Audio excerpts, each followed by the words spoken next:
Mesdames et messieurs, bienvenue dans le Point Afrique, votre rendez-vous hebdomadaire avec l'actualité du continent. Au sommaire cette semaine, en RDC, le gouvernement double la solde des militaires et policiers. Mais avec quel budget? Sénégal, l'Assemblée nationale adopte une révision de la loi d'amnistie sur fond de tensions politiques. Au Cameroun, fuite massive des données personnelles des électeurs à quelques mois de la présidentielle. En Côte d'Ivoire, le prix Borchon du cacao atteint un niveau record, 2200 francs CFA le kilo.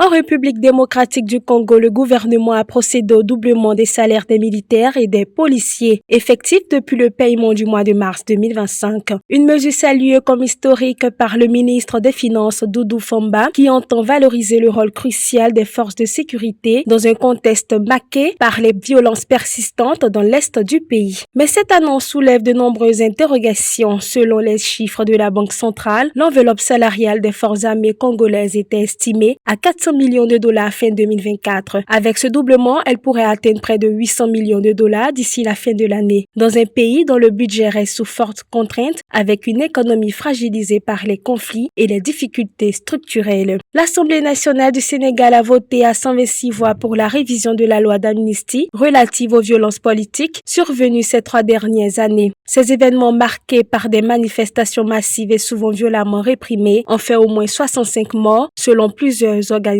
non gouvernementales. Ce vote fait suite à un débat houleux de plus de 8 heures durant lequel les députés du PASTEF, le parti d'opposition récemment dissous, ont dénoncé une tentative d'effacer les responsabilités dans ces violences au nom d'une réconciliation jugée incomplète. Le texte couvre les faits commis entre mars 2021 et février 2024, période marquée par les tensions autour de la candidature de l'ex-président Macky Sall et l'arrestation d'Ousmane Sonko, l'actuel premier ministre. Au Cameroun, un scandale secoue l'agence en charge des élections ELECAM. Après la révélation d'une fuite massive des données personnelles des électeurs, ces informations, nom, prénom, date de naissance, lieu de résidence étaient librement accessibles sur le site officiel de l'agence mis hors ligne depuis. L'alerte a été lancée par l'activiste numérique Rémi Tassing et largement relayée sur les réseaux sociaux par la femme d'affaires Rebecca Enochong. À moins d'un an de la présidentielle prévue en 2025, cette affaire jette un sérieux doute sur la capacité des institutions à garantir la transparence du scrutin. Le prix Borchon du kilogramme de cacao passe à 2200 francs CFA, un niveau jamais atteint dans l'histoire de la Côte d'Ivoire.